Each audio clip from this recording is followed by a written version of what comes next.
तहरीक इंसाफ इमरान खान ने भी एक स्टेटमेंट सामने आई थी उनकी। उन्होंने कहा था कि मुझे खरीदने के लिए 10 अरब रुपए ऑफर किए गए, खरीदने वाले शख्स को भी 2 अरब की पेशकश की गई। ये सारा सुन लीजिए, उसके बाद इस पर भी आपसे तजिया लेते हैं। होगा, मुझे पता है जजेस के ऊपर बहुत प्रेशर होगा और मुझे इसमें कोई शक नहीं है कि जितना उनके ऊपर प्रेशर नवाज शरीफ माफिया ने डाला होगा, मुझे इसमें कोई शक नहीं है।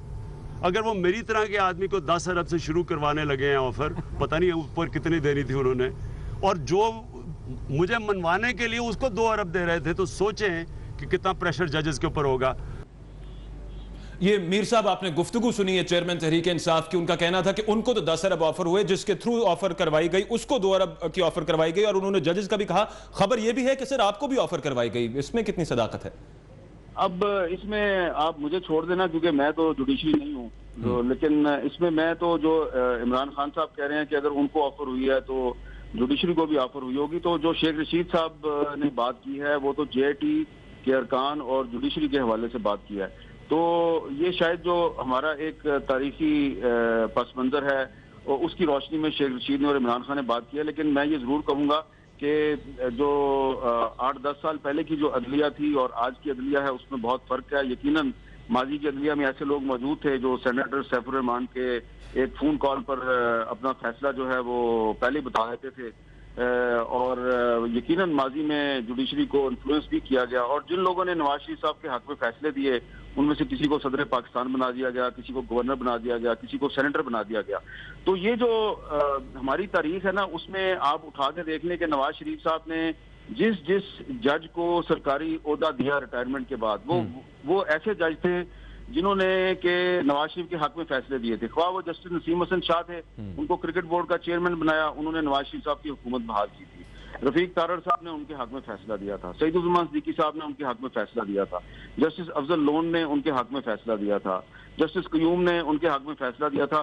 तो लेकिन आज की जो जुडिशरी है ये बिल्कुल डिफरेंट जुडिशरी है। हमें आज की जो जुडिशरी है इस पर भरपूर एतमाद है और हमें उम्मीद है कि अरबों रुपए बल्कि खरबों रुपए भी जो आज की जुडिशरी है वो उस पर असरअंदाज नहीं हो सकते। हमारी जो आज की जुडिशरी है इसने बहुत से ऐसे फैसले किए हैं कि जिससे कभी पीपल्स पार्टी नाराज हो जाती है, कभी नून लीग नाराज हो जाती है, कभी कोई पार्टी नाराज हो जाती है, और आने वाले दिनों में भी ये ऐसे फैसले करेंगे जिससे कि हुकूमत के साथ साथ ऑपोजिशन भी नाराज होगी।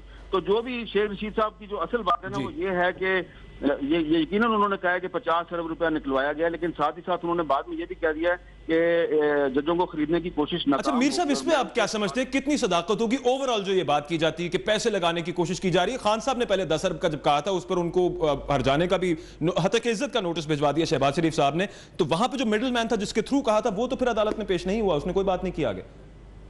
नहीं, वो मिडिल मैन जो है वो खान साहब का एक दोस्त है, और खान साहब का दावा है कि वो जो उनका दोस्त है उसको नून लीग की एक अहम शख्सियत जो है उसने दुबई में बुलाकर उसको ये ऑफर की थी।